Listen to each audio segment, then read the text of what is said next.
ശിക്ഷാവിധിക്കുമേലുള്ള അന്തിമവാദമാണ് പ്രോസിക്യൂഷന്റെ കാരണം ഇതിലെ തെളിവുകൾ ഇപ്പോൾ ഇൻവെസ്റ്റിഗേറ്റിംഗ് ഓഫീസർ ശ്രീ രാസിത്ത് പറഞ്ഞതുപോലെ വളരെയധികം ഒരു ചാലഞ്ചസ് നമുക്ക് ഇതിനകത്തുണ്ടായിരുന്നു. പ്രധാനമായിട്ടും ഈ കാപ്പിക്ക് എന്ന വിഷം കൊടുത്തു കൊന്നു എന്ന് പറയുമ്പോഴും വിഷാംശം ഷാരൂണിന്റെ ശരീരത്തിൽ നിന്നോ വസ്ത്രത്തിൽ നിന്നോ ഒന്നും ലഭിച്ചിട്ടുണ്ടായിരുന്നില്ല.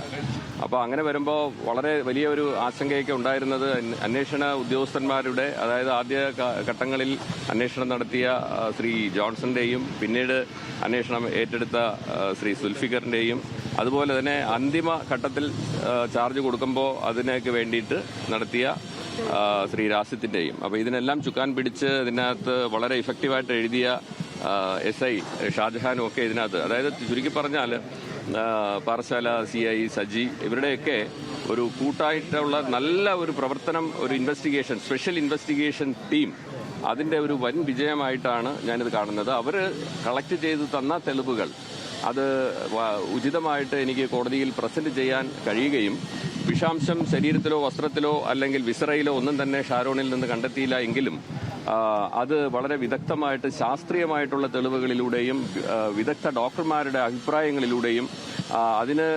ഉപോത്ബലകമായിട്ടുള്ള മറ്റ് ശാസ്ത്രീയ തെളിവുകളും സാഹചര്യ തെളിവുകൾ. കാരണം ഈ ഒരു കേസിന്റെ ഏറ്റവും വലിയ വെല്ലുവിളി എന്ന് പറയുന്നത് ഒരു ദൃക്സാക്ഷിയോ ഒന്നും തന്നെ ഇല്ല. കാരണം 14/10/2022 ഷാരോൺ ഗ്രീഷ്മയുടെ വീട്ടിൽ എത്തിക്കഴിഞ്ഞ ശേഷം 10 മണിയോടെ അവിടെ എത്തിക്കഴിഞ്ഞിട്ട് 20 മിനിറ്റോളം അതിനകത്ത് എന്ത് സംഭവിച്ചു എന്നുള്ളതിന് യാതൊരു സാക്ഷിമൊഴികളുമില്ല. പുറത്ത് ഇറങ്ങി വരുമ്പോൾ പച്ച നിറത്തിൽ ഛർദ്ദിച്ചുകൊണ്ട് വരുന്നത് മാത്രമാണ് ഇതിനകത്ത് രണ്ടാം സാക്ഷി റെജിൻ കാണുന്നത്. അതിനുശേഷമുണ്ടായ കാര്യവും റെജിനോട് അവൾ ചതിച്ചു എന്ന് പറയുന്ന മൊഴിയിൽ നിന്ന് തുടങ്ങുന്ന കാര്യമാണ് പിന്നെ അവസാനത്തെ തെളിവുകൾ എത്തുന്നത് വരെ ഉണ്ടായ സാഹചര്യ തെളിവുകൾ.